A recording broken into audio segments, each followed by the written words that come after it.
நெறைய பேர் என்கிட்ட வந்து பிரஸ்ட் ஃபீடிங்க்கு என்ன பண்ணுறீங்க? இந்த மாரி டயட்ல இருக்கீங்க. எப்படி வந்து உங்களால பிரஸ்ட் ஃபீட் பண்ண முடியுது? அப்படிங்கிற கொஸ்டின் ரைஸ் பண்ணுறீங்க. அண்ட் ஆல்சோ பர்சனலா நெறைய குவெரீஸ் இந்த Instagram டிஎம்லயும் அண்ட் WhatsAppலயும் சில ஃப்ரெண்ட்ஸ் கிட்ட இருந்தும் வருது. அதுக்கு என்ன நான் வந்து ஃபாலோ பண்றேன்னா, சீரக தண்ணியும், கொஞ்சோண்டு சோம்பு அண்ட் தென் ஓமம். ஓமம், சீரகம் இல்லன்னா சோம்பு, சீரகம் இது 2 இப்படிதான். 3யும் நான் ஒட்டுக்கா போடுறதில்ல. ஒண்ணு இது 2 இல்லன்னா அது 2 3ம் ஒட்டுக்கா போடலாம். ஒண்ணும் ப்ராப்ளம் இல்ல. ஸோ இதெல்லாம் போட்டு நல்லா கொதிக்க வச்சு, அந்த தண்ணிய நான் வந்து ஃப்ளாஸ்க்ல ஊத்தி வச்சுடுவேன். ஸோ அத தான் நான் வந்து ஒரு டே ஃபுல்லா சிப் பண்ணுவேன். சிப் பண்ணி குடிங்க. ஸோ நல்லா வந்து உங்களுக்கு பால் சுரக்கும்.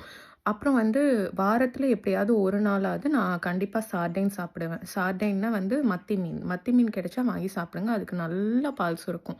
ஸோ இது ஒரு ஆப்ஷன். அப்புறம் பூண்டு புளிக்குழம்பு அந்த மாரிலாம் வச்சு சாப்பிடுங்க. பட் நான் இப்போ கொஞ்ச நாளா பூண்டு புளிக்குழம்பு வைக்கிறதில்ல.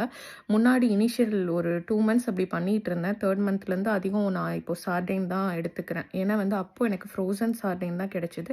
இப்போ வந்து ஃப்ரெஷ்ஷாவே கிடைக்குதுன்னு சொல்லிட்டு நான் அத எடுத்துக்கிறது. பட் அது ரொம்ப எனக்கு ஹெல்ப்ஃபுல்லா இருக்கு. நல்ல பால் சுரக்கும் அதுக்கு. ஓகேங்களா?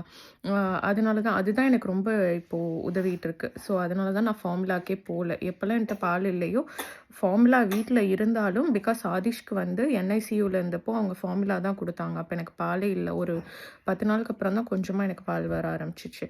ஸோ வந்து ஆ இந்த சீரக தண்ணி வந்து எனக்கு நல்லா ஹெல்ப்ஃபுல்லா இருந்துச்சு. ஏன்னா என்னோட மிட்வைஃப் அதான் சஜெஸ்ட் பண்ணாங்க. இங்க டீ பேக்லயே ஒண்ணு இருக்கு. அது வாங்கி யூஸ் பண்ணுன்னு. அதோட இன்கிரீடியன்ட்ஸ் எடுத்து பார்த்தா, அதுலயும் இந்த மாரி வெந்தயம், சீரகம், சோம்பு கலக்குறாங்க. பட் வெந்தயம்லாம் தேவையில்ல. சீரகம், சோம்பு, ஓமம் போதும்.